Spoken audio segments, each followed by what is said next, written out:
Yep, that's right. I'm back here in the dark again. We're doing this again, and I can't promise you it's the last time. But let's review. So during the Dark Ages, the Middle Ages, Europe was dark because they were uneducated, they didn't read, and they really didn't understand the world around them.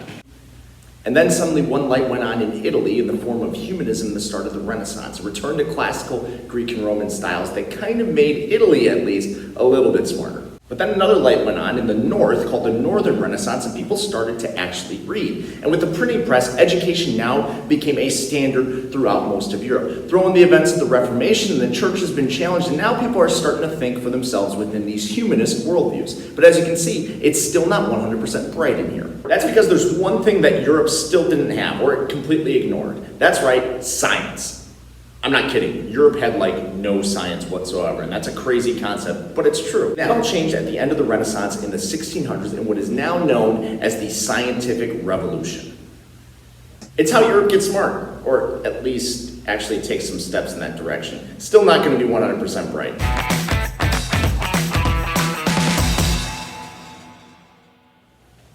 Okay, fine, I'll admit, it's probably unfair for me to say that Europe didn't have science entirely, but they did ignore it for a really long time.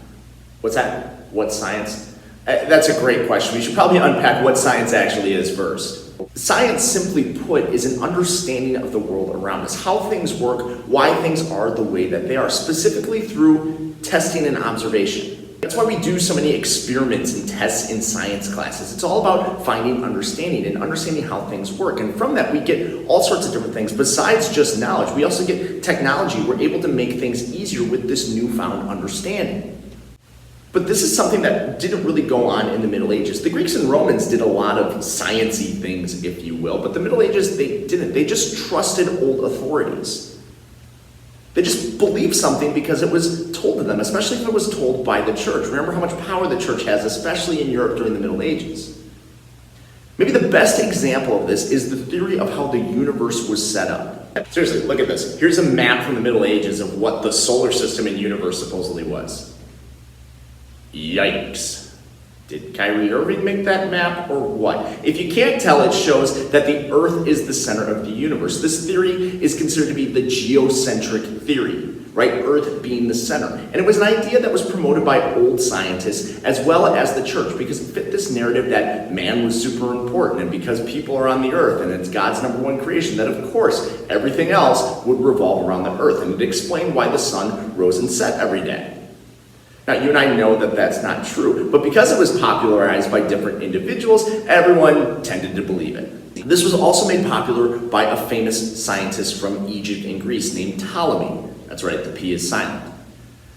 Ptolemy was considered one of the smartest people of his generation, and because of his discoveries, most people just accepted that as fact. And that became the predominant worldview about how the universe functioned for almost all of the Middle Ages. Everyone believed that. And think about how stubborn people would be if that's what they've been told all their life. That's what they know. It's really hard to convince somebody. And that's where science comes in, because science uses proof. It uses evidence to show why something is the way that it is. In order for that to become popular, there's going to need to be a huge shift in worldview. And that shift has already gone on with humanism, right? Humanism talks all about the glory of humans and the things that we can do. And one of those things that humans can do is discover and learn and understand. So naturally, science goes hand in hand in humanism. So now, with humanism being the vehicle for science to travel, we're going to see some changes in worldviews. And that theory of the universe, the geocentric universe, is going to be one of the first things to go because of science. But humanism had sparked this desire for discovery, and it also caused people to, look up at the sky and figure it out for themselves.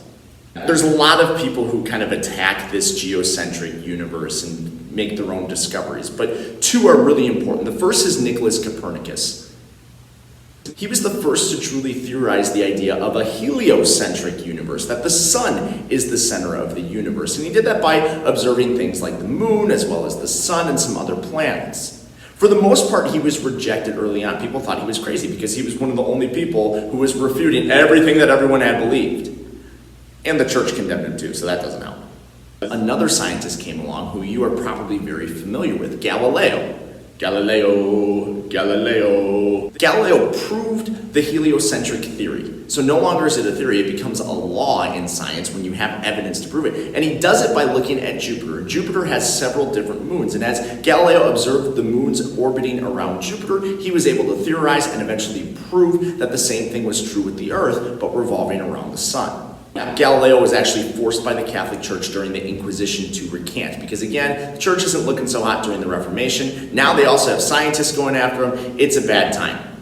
Galileo said to walk out of the Inquisition and say, yeah, but the Earth actually moves. So while he did recant, he didn't actually recant. He still believed what he had proven through his observations. And there will be a series of other scientists who continue to build on the discoveries of both Copernicus and Galileo and show that yes, the sun is not rotating around the Earth and the other planets rotate around the sun. The key here is that there is evidence that points to it, and once you put all that evidence together in a puzzle, you can make a law or a fact. You can prove things. That's what science is all about, and that's what the scientific revolution is all about. Those same ideas will be applied to other areas of explanation as people try to answer their questions. The key here with the heliocentric universe is that humanism has continued to promote science over religion. The church was wrong about the universe. And because of that, science now becomes the matter of explanation and worldview, and that will only continue in other areas. The constant within all of this is the scientific method, the process through which experimentation and observation takes place. It's how you answer a question with said experiments. It's something you and I have all used before, likely in grade school and high school science classes. You follow the procedure in order to test something. And you start by making a hypothesis, a potential explanation to your question, and then you test a bunch of different trials to see if that's true. This is what all scientists would be using during this time, and it allows for evidence to prove things. Now, I don't like to brag, but back in 7th grade, I was a science fair champion. Yep, my experiment was all based on how can you keep ice from melting by wrapping it in different materials and sitting and watching ice melt. I did it. My scientific method was so good, I got a medal for it. And they say history teachers can't do anything but lecture. Many scientists use the scientific method, again, to find provable evidence. And that's what the scientific revolution is all about. Let's prove these things so that they're not just theories. Scientists like Francis Bacon believed that science could make life easier. You use science to create new technology, to better understand the world around you, to prevent illnesses. All these different things come from our experimentation and observation. Without doing any of that, we wouldn't have answers to questions and we wouldn't be able to solve problems. But maybe the most important person in the scientific revolution was Isaac Newton, an English scientist who really pioneered so much in experimentation, specifically in his discovery of the laws of motion. He discovered things like gravity, that there's a natural force that pulls objects to the ground. That's how you're able to walk. It's why if I jump out that window right now, I'm going to have a pretty sad end. He also found that an object at rest is going to stay at rest until another force acts upon it. Like this helmet here, it's going to stay right here until I push it. And at the same time, an object in motion is going to stay in motion until a force reacts upon it. These things are all laws. They haven't been disproven, and Newton worked so hard to prove them. Newton's laws helped us better understand why things are the way that they are and how so much of the world actually works. It's all a part of this humanistic search for discovery. And we see that continue within discoveries within how the human body works. And the development of new technologies like the microscope, which allows individuals to look closer at things, to see how they actually work.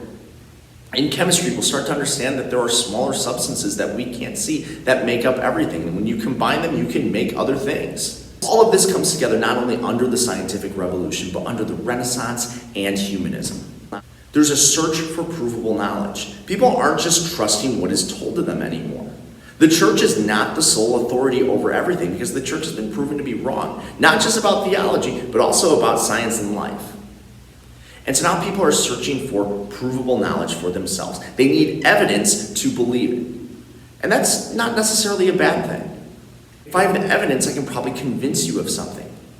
In arguments all the time with different students about who is better, LeBron James or Michael Jordan. And most of my students will probably say LeBron James because they never saw Michael Jordan play. But if you've seen Michael Jordan play, you have the evidence to compare the two. That's at the base of all of this. So science is a good thing. It helps us better understand the world. It understands how we work, how things work around us, and it allows us to manipulate the world better to our advantage so that, like Bacon said, life can be easier. But there's a danger in science too.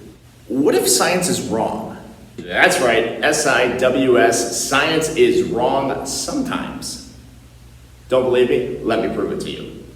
Let's start with the Greek philosopher Aristotle, considered to be one of the smartest people in the world, if not the smartest person in the world. But he believed that the earth was the center of the universe, and everyone believed him because he was so smart. Until another smartest guy came around.